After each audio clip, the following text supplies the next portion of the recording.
breakout instructor with a link coming to you soon. What you do is once you complete it, there are ways to either take a screenshot or to email the results to yourself and forward them on to your breakout instructor. And you can't just send the results directly to your breakout instructor though, and the name's not on it, and it's not that slide. So you do have to help us out on that a little bit, but please make sure that you get the 16 personalities assignment and as a reminder about You should have received an email from Dr. Williams, our president, about campus clarity. This is what I've been reminding you about when this coming.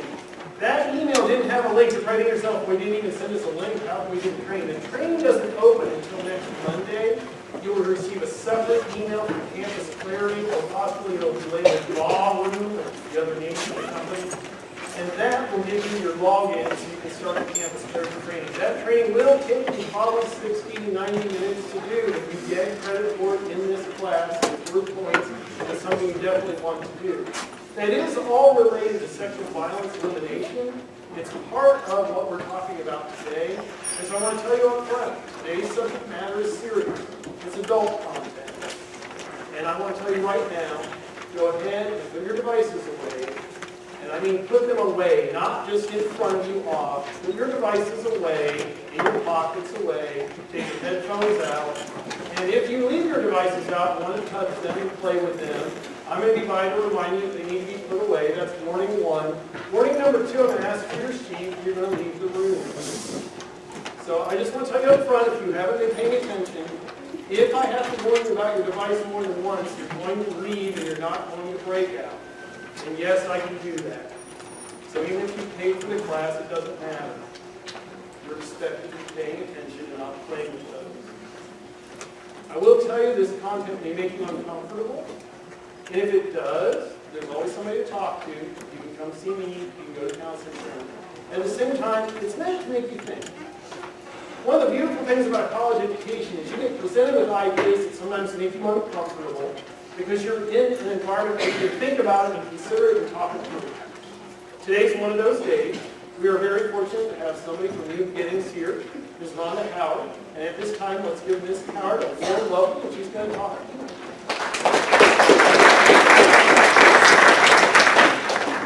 Thank you very much. It is a serious topic, and I do want you to think, and I will try my best to make it entertaining. So when you leave today, maybe you're going to leave thinking a little differently than when you walked in.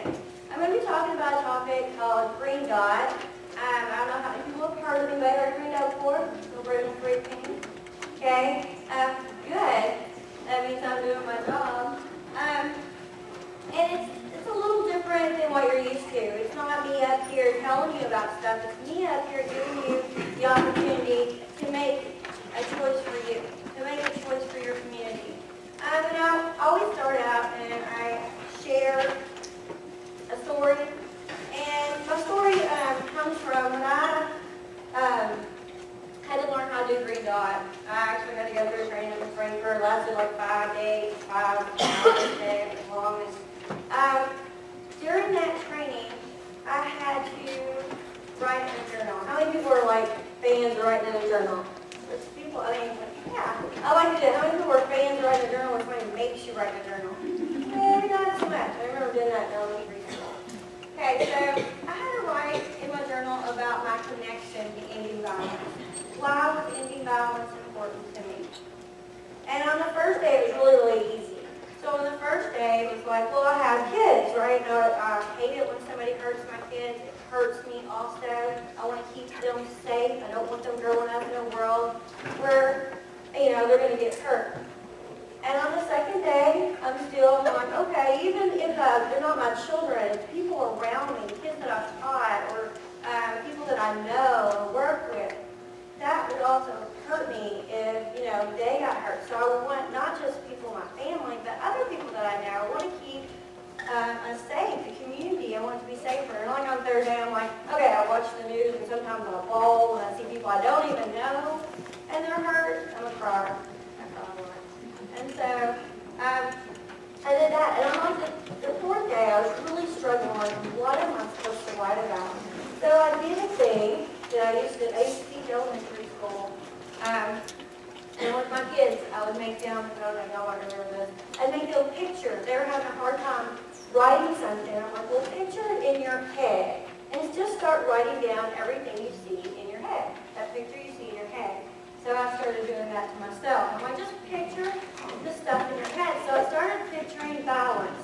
Green dot's about ending balance, right? So started picturing all the different types of balance that we had talked about in that week. And the first one I pictured was bullying or harassment, whatever you want to call it. It's the same thing, right?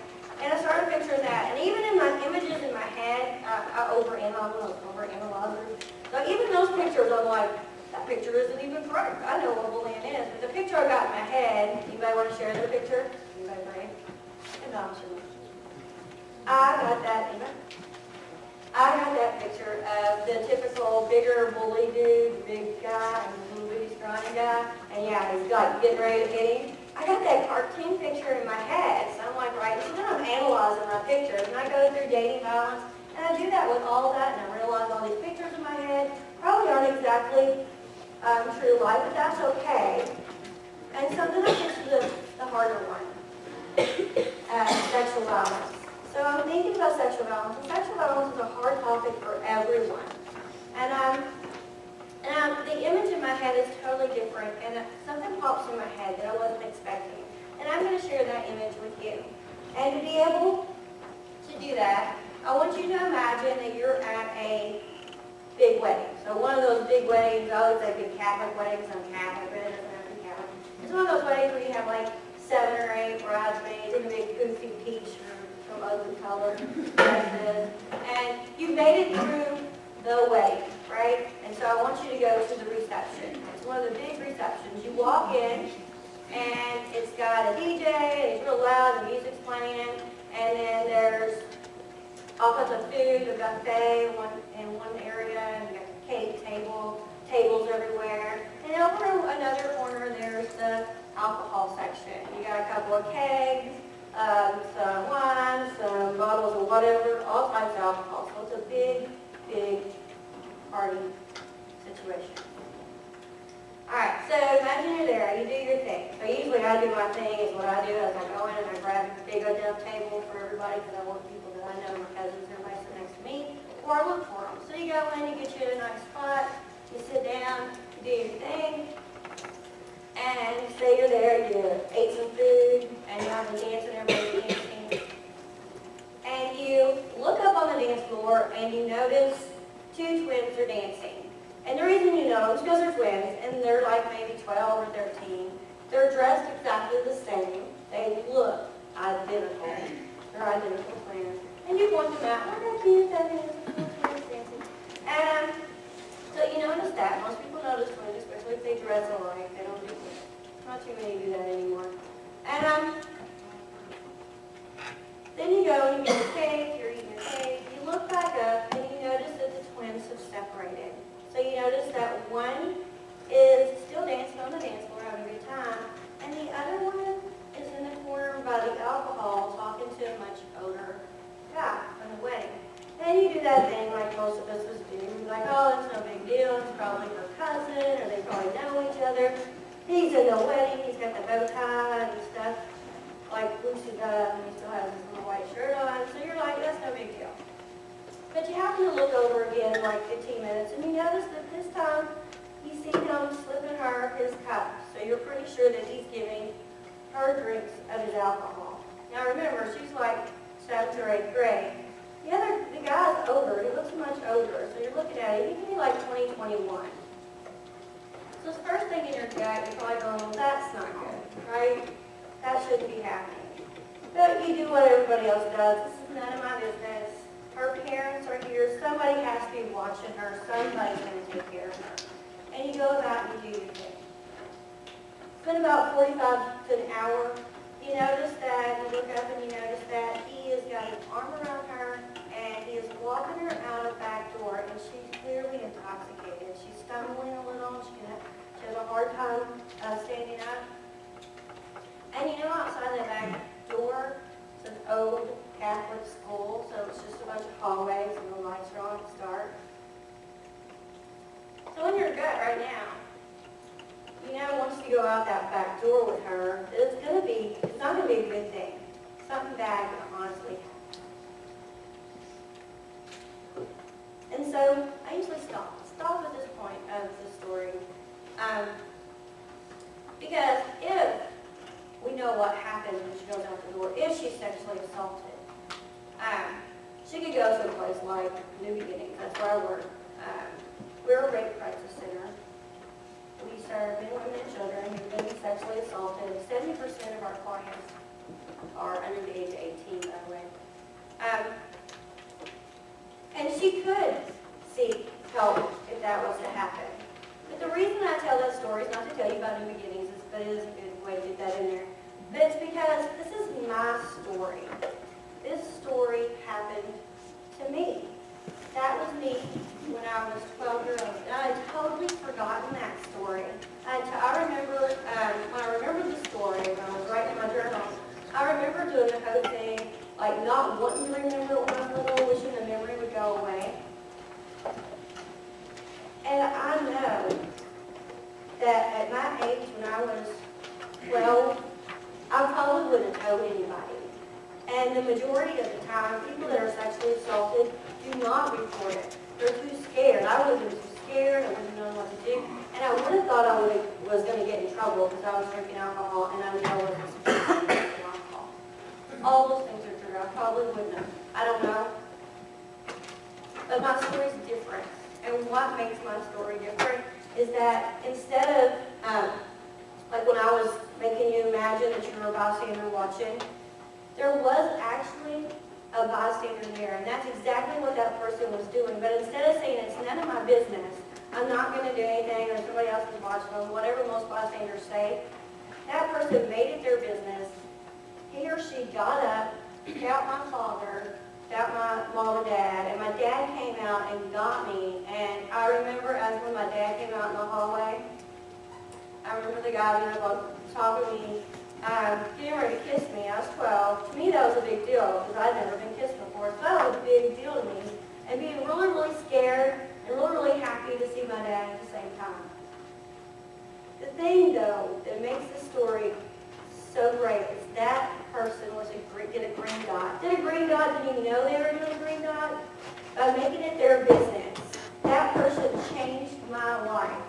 If that person would have said, this is none of my business and left me, I know by working at New Beginnings that people are sexually assaulted, that changes who they are permanently. If I hadn't gotten help, there's all kinds of things that could happen. I could have turned to drugs and alcohol, or it would have just totally changed how I felt about people. So when I go through this and I'm telling you about Green Dot, that's my connection. That's my connection, is that somebody cares enough to stand up and do something. I'm getting ready to make you have some kind of a connection. The best way I can do that, in the little amount of time we have, is for you to imagine someone you love. So I want you to think about someone you love, someone you care a whole lot about. It could be your mom, dad, it could be your wife, it could be a husband, it could be a boyfriend or girlfriend, best friend from way back when. I want you to imagine all the things that makes them special. All those things that you love about that person.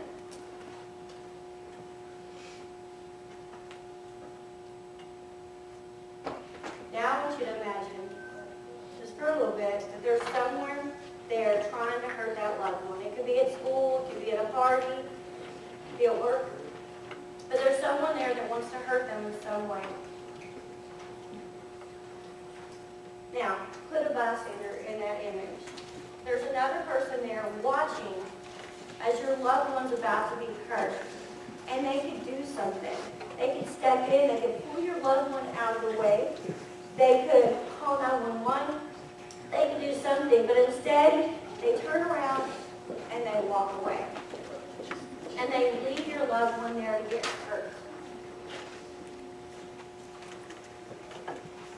I know right away, when I think of that, I usually think of my youngest, who's 10, or now 11. And it gets me very, very angry. And I'm not angry at the person trying to hurt my son. I get very, very angry at that bystander. And to me, it's like, are you kidding me? Okay, will you walk away? And I grab this book.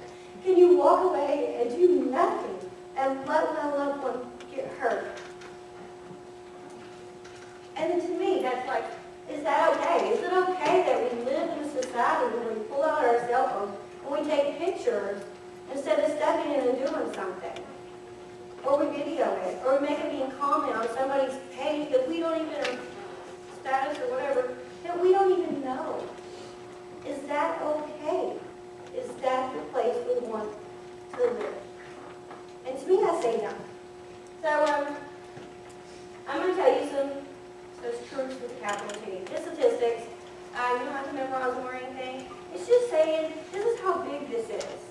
Okay, so in Kentucky alone, out of 1 in 9 women will be sexually assaulted in their lifetime. That's in Kentucky, 1 in 9. That's a huge number. If we do children, 1 in 3 females, and 1 in 6 males will be sexually assaulted before they turn 18. That's in the United States, and that's in Kentucky also. These statistics have not changed. None of these statistics that I've told you have changed since I started working. I've been working in New Guinea for 8 years, and they weren't changing. So it's about changing those numbers. These numbers are too big. They're too big. And when I go into that, we've got dating violence in college. Like almost half will say I've experienced dating violence. Almost half will say I've experienced stalking. These numbers are huge. Just in the United States alone, every 2 seconds, someone is being hurt by someone else. Every 2 seconds. And so we have a word that we call these types of violence. We call it power-based personal violence. And all that means is bullying, harassment, dating violence, sexual violence. Any kind of violence where somebody takes power and control away from someone else. Someone else, whether it be dating violence and somebody's blaming the other person or threatening the other person or whatever it might be. They're using their power to hurt someone else. Okay, so the number's that huge. So we got numbers that big. It's almost impossible for anybody in this room to sit and think that this is not going to affect me. So you're literally going to be sitting in a situation where you're that bystander. You're making that choice. I have to make a choice to do something or do nothing. And that's what we're talking about. So today, as you sit here and you're just listening to me, as you're just sitting here, I would like you to think about those choices that you make. And whether this is a big deal to you, or this matters to you, or if it doesn't, but own that choice. And as you're making those choices, like does this, all this stuff she's talking about matter to me, remember that loved one, or those loved ones, if we got more than just one.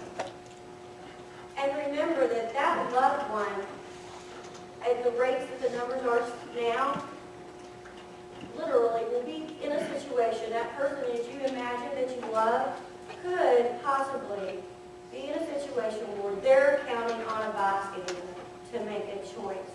And would you want that choice to be to do something? Would you want them to make that choice? Shouldn't we all make that choice?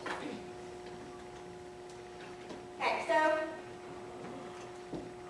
as we're thinking about making a choice, I have a video, and these are real stories about bystanders that made choices, or they did something or they didn't. Our choices, they are the essence of our being. Who we are comes down to the choices we make. When we are faced with a high-risk or problematic situation, we only have 2 choices. Do something or do nothing. You are about to meet people who have done both. Like all of us, they each decided to act or not to act based on their own obstacles. And in that choice, they defined themselves. First, a lab technician named Dwayne Taylor was on his way home after midnight on a subway train and was asleep in his seat. A person who did not know Dwayne ushered his 6-year-old son to a seat on the train, took a hammer out of his backpack, and without provocation attacked the sleeping Dwayne with the hammer. 10 adults moved out of the way or stood by while he was beaten. One bystander took Dwayne's cell phone that fell from his pocket during the attack. Lauren Chief Elk and April Grohl are 20-year-old Anza college students and teammates on the school's soccer team. They were leaving a party at a house when they realized something was wrong in a back room where the doors were closed and the lights were off. They told police, "We heard and saw a girl tapping on this door in the kitchen saying, 'There is a girl in there with 8 guys.' They tried to get in the room but were confronted and told to mind their own business. They watched what was happening through a crack in the door. They decided it was their business and busted in the room to get the girl held there out of the house. They reported the incident to the police. A man in D.C. recalled his bystander experience. He said, "I was on the D.C. Metro rail line. A woman standing near me suddenly collapsed on the floor. My brain didn't even seem to register what happened. I was just looking around trying to figure out what was going on. In the meanwhile, another woman bent down to hold the first one's head, and someone else called the train operator. When we arrived at the next station, a few people got off with the woman, and I saw them as we pulled out, standing with her, making sure she was okay. Why didn't I think of any of that?" In Hartford, Connecticut, police released a chilling video of a 78-year-old man trying to cross the street with a carton of milk. He steps off the curb just as two cars that appear to be racing swerve on the wrong side of the street. The first car swerves around the man. The second car hits him and throws him into the air like a doll, then speeds away. What follows is even more chilling. People walk by. 9 vehicles pass him lying in the street. Some drivers slow down to look but drive away. No one helped until a police car arrived. A quick-thinking commuter saved a teenager who apparently suffered a seizure and fell onto subway tracks in Upper Manhattan by jumping onto the tracks himself and pushing them both between the rails beneath the oncoming train. On the New York City subway, it's hard enough finding someone who will give up his seat to a stranger, let alone be willing to give up his life for one. The train was coming in like that. It happened just 50-year-old Wesley Autry, a construction worker and Navy veteran, was standing on a subway platform with his 2 little girls when right in front of them, a man started having a seizure. He kind of stumbled over his own feet and fall backwards. I see a train coming, but the train is so close, I'm like, what do I do? Wesley jumped onto the tracks and thought if he could just lie on top of the man, keep him from flailing, maybe the train would roll right over both of them. The clearance was exactly 21 inches. Wesley and the man, 20 and a half. No way the train can stop before this gentleman could get him up off the tracks. So he covered him with his body and pushed him down to a point where the train wouldn't hit his head and held him down under the tracks while the train came and rolled right over the top. It gave Wesley's children the scare of their young lives. I thought he was going to get killed. And Wesley, the scare of his too. I'm like talking to him, sir, you can't move.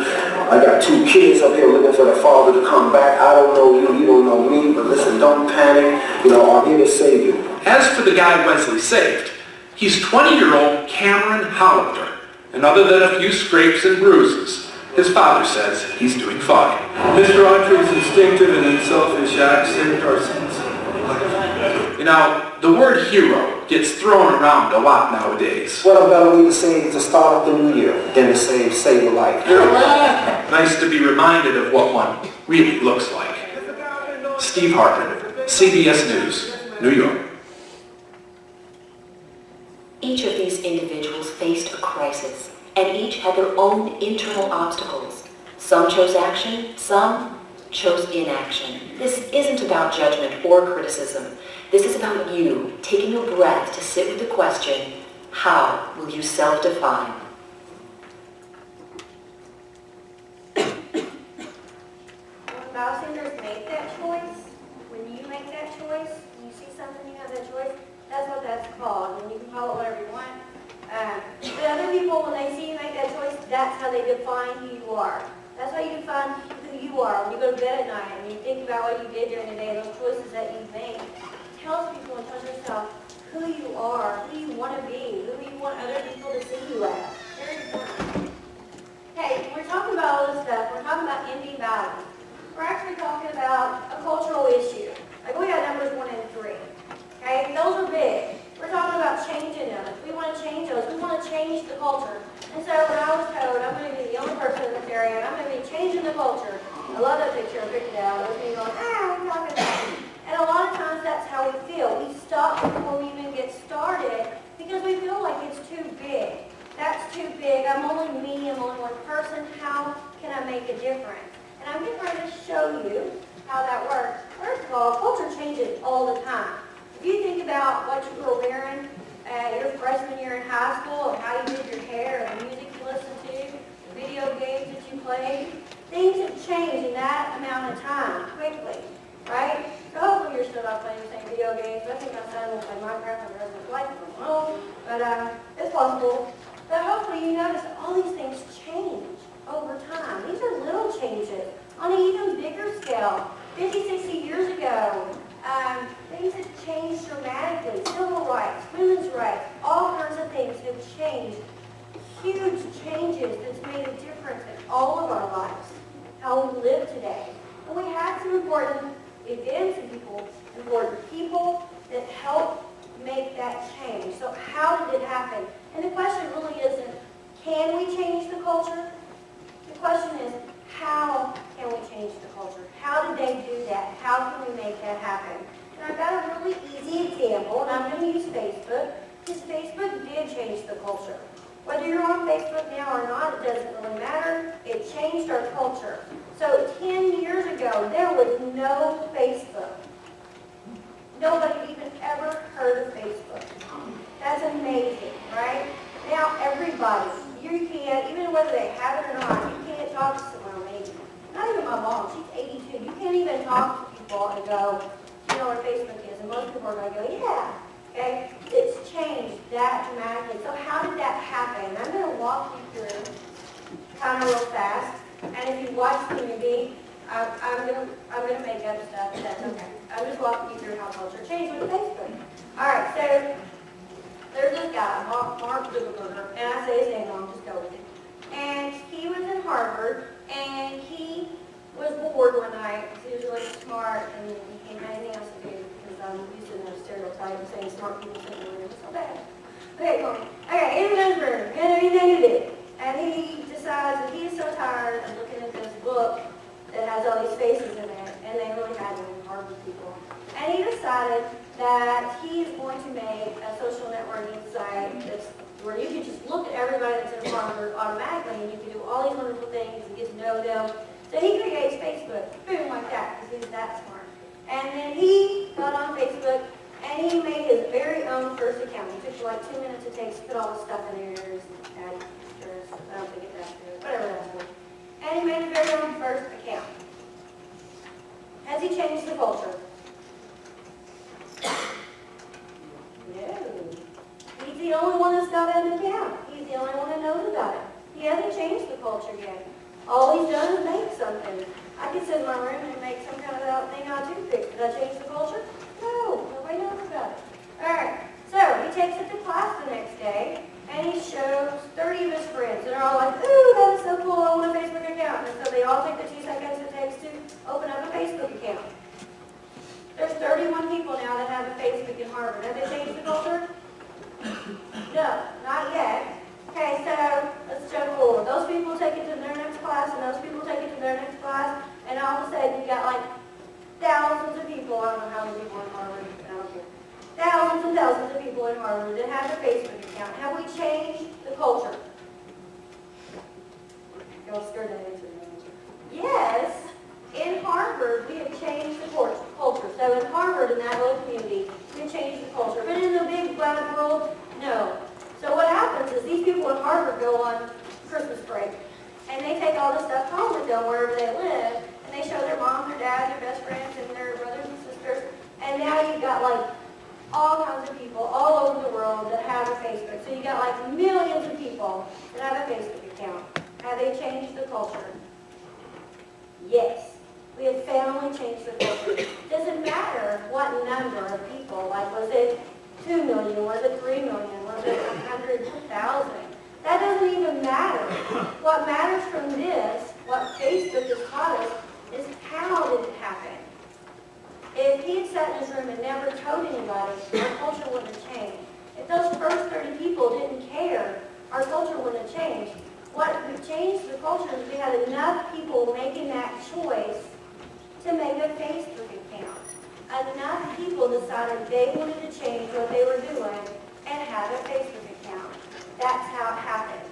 So when we're talking about changing the culture over time,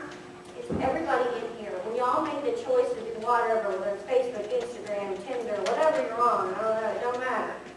You're part of changing culture. Okay, so I've got this image. And so you're probably wondering, well, it's called Green Dot, and where did that come from? And so the creator of Green Dot worked at UK, and her mission was to end violence. And she was watching a movie, and I'm going to say a legend, because I can't remember exactly what movie. So any of those movies where you have some kind of cootie zombie virus spreading across the world and everybody's turning into zombies, okay, think about that movie. And in that movie, there's a spot where there's a computer-generated map, and there's some big important scientific guy up, and he's talking to somebody really important, and he's saying, Mr. President, we have this horrible cootie disease, a zombie cootie disease, spreading across the United States, or across the world, whatever you're going to say. And first there's only 5. So first there's only 5 red dots that represent people having zombie cooties. And then you look up and they're like, every 2 seconds, somebody is being turned into a zombie from this horrible zombie disease. And you start to see the map spread, all these red dots from across the map. All these people turned into zombies. And she went, oh, ha, ha. That's how we change the culture. Because at first it was only 5 people. And people weren't all that concerned about it. But when it started to spread across and more cases of the zombie cooties was on the map, then people started to care. People started to change their behavior. And I bet if I was up here and I was real and I was so important scientist, and I told everybody in here, every day I came somebody's turning into a zombie, would you stick around? No, I'd be down in my basement, hoarding up stuff, or whatever people do when they're zombies. You would change your behavior would change. That's what Green Dot is about. That these red dots are real. So the red dots on the map isn't some made-up cootie zombie. It's actually real. Every 2 seconds, someone's being hurt by someone else. Every 2 seconds, a red dot represents someone being hit by someone else. The 2 seconds it takes for somebody to say something that hurts that person, humiliates that person, or threatens that person in some way. These red dots, remember when I said think about someone you love? These red dots on the map represent people. They're somebody's brother, somebody's sister, somebody's mom, somebody's boyfriend, somebody's wife. Those red dots represent people that have been hurt by someone else that they love. Okay, so imagine a big green dot in the middle of all those red dots. A big green dot is when somebody makes the choice to do something to stop a red dot from being put on there. When somebody makes a choice with their words or their behavior to stop someone from being hurt. So a green dot is could be really something really simple, could be something really big. A green dot, you check in on somebody. Say you have a best friend who started dating somebody else and they started acting differently or not very happy. Checking on them and saying, hey, are you okay? That's a green dot. Going up to somebody who's being harassed and telling them what they're doing isn't okay. Getting on a Facebook page and putting something positive when somebody's put something negative. Opening the door for somebody, smiling at somebody. Green dots are all different things that make that red dot go away.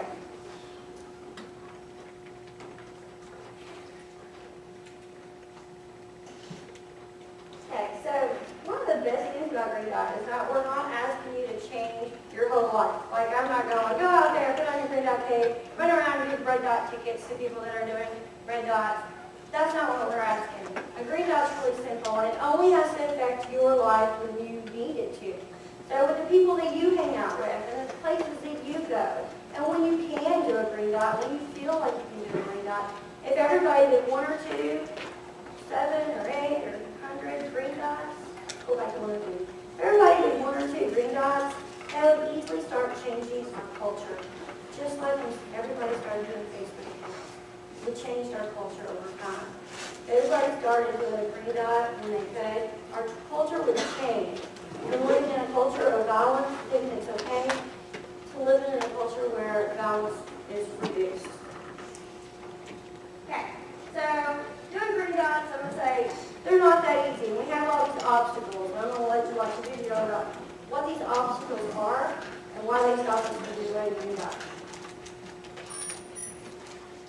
You ever been in a crowd and a fight starts, or seen a video of people being brutalized while bystanders just mill around? Why don't we step in and help? What's wrong with people?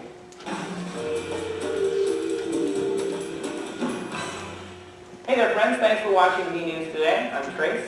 In 1964, Kitty Genovese was raped and murdered in New York City. People nearby who were aware the crime was being committed did nothing. Psychologists called this the bystander effect. According to the National Crime Victimization Survey, 2/3 of all violent crime victimizations had a bystander. The news constantly cycles cell phone videos of fights, arrests, shootings, brutalization, and they occasionally feature bystanders who are just milling around. Bystander in full effect. What is going on here? Psychologists have found humans in groups are less likely to come to the aid of someone in need, even if they would have jumped to a rescue when alone. In one 2014 study, 5-year-olds refrained from helping a confused experimenter when in a group, but readily assisted when they were alone. Other studies have shown this extends to online environments too. But still, what the heck? Shouldn't we just want to help people all the time? The bystander effect seems to be a combination of two things: pluralistic ignorance and diffusion of responsibility. Pluralistic ignorance is the idea that without ever saying anything to other members of a social group, we assume everyone is on the same page. When other people don't act, we assume that everyone has decided it's fine. We are all social group animals, not solitary ones, and thus we look to those around us for social prompts. Diffusion of responsibility says that we are less likely to take responsibility when others are present, because the responsibility is now spread across everyone. This is multiplied in emergency situations where we have to act quickly and make decisions without being able to talk it out. It seems comical to shout that, "Shouldn't someone do something?" But that's kind of how our minds work. We've diffused the responsibility to that group, and what we want to do overall is kind of ambiguous. Thus, no one makes a decision, and we all become victims of the bystander effect. A 1969 experiment in American scientists put people in a room and asked them to fill out a questionnaire. Then, researchers slowly filled the room with smoke. When alone, 75% of the subjects noticed the smoke right away and calmly went to report it. But when other researchers were in the room pretending to be subjects who wouldn't react no matter what happened, only 10% of the people reported the smoke, even when it got so thick that they couldn't read the questionnaire they were supposed to be filling out. Security cameras have been found to reduce the strength of the bystander effect because we want to perform a good deed for this imagined audience. But that doesn't translate to cell phone cameras. A clinical psychologist told Boston Magazine, we tend to get reinforced for recording fights with our cameras. It can show up on the news, or it can get 1 million hits on YouTube, or it can increase social status with your friends. Plus, the footage may help an authority bring the right person to justice or solve the issue later, which reinforces personal recordings further, but not actual action. So is there a cure for the bystander effect? Yes. Someone just has to act. If someone jumps in the pool to save a splashing kid, takes charge and tells someone to call 911 after someone's injured, or steps in to stop a fight, responsibility is no longer diffused amongst the group, and the pluralistic ignorance is broken. Someone has acted. It is easy to think that you would do something different when watching a video at home by yourself, but standing with other people in the moment complicates things pretty intensely. People who do act are called active bystanders. And according to Psychology Today, they tend to have heightened concerns for the welfare of others, greater feelings of social responsibility, and greater commitment to moral values. As an Eagle Scout, I was taught to step in and help, as were emergency responders, veterans, and others in our society. But it's never easy to overcome our instincts and evolve social responses. Psychology can get nebulous on the best of days, and while this is heavily studied, the exact reasons for the bystander effect are still kind of unclear. As always, more research is needed. Guys, if you love V-News as much as we do, then take a second and click the link in the description, and please nominate us for a Screamy Award. We bring these... Okay, so these obstacles are real, and these obstacles stop us in our tracks. And there are things like, I'm too shy, it's none of my business, which we say a lot. Or it could be, I might be embarrassed, I might do the wrong things. These things stop us, they're real. And the thing is, how do we get over these? How do we get around these things? And so what we have is, we call them 3Ds, and they're just different types of things that you can do. And it depends on the situation, and every situation is different. So if it was me, and it was somebody I know, a group of friends, the first one's direct. I could easily walk up to a group of friends and say, hey, what you're doing is wrong, or you're acting stupid, or can't believe you just said that, whatever it might be, or just check in with that person and ask if they're okay. I could easily do that with people I know. But if it was strangers, maybe not. I might do something like delegate. Like, I'll tell you a true story. I had neighbors 2 houses down from me. A guy picked up his girlfriend, threw her into the garage. Wasn't going to walk over there. I was scared. I called 911. That is just as important. Things that you do, you can delegate the situation. But it's not always when you delegate, is it calling 911? It could be telling somebody's best friend, hey, or somebody's brother or sister, I think your sister, I think your brother's having a hard time. Or getting somebody else to go with you. Power in numbers. Grabbing somebody else and say, hey, we need to go talk to somebody about what they're doing. Those kind of things are delegating.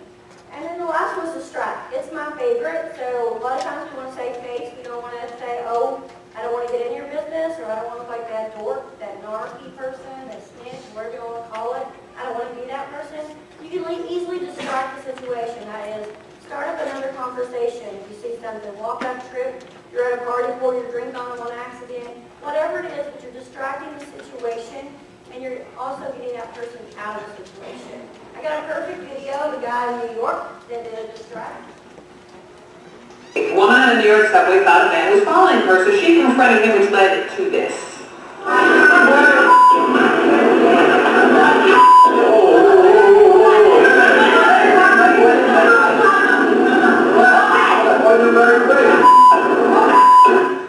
Yikes, right? Could have been much worse, but things didn't get too crazy because this happened.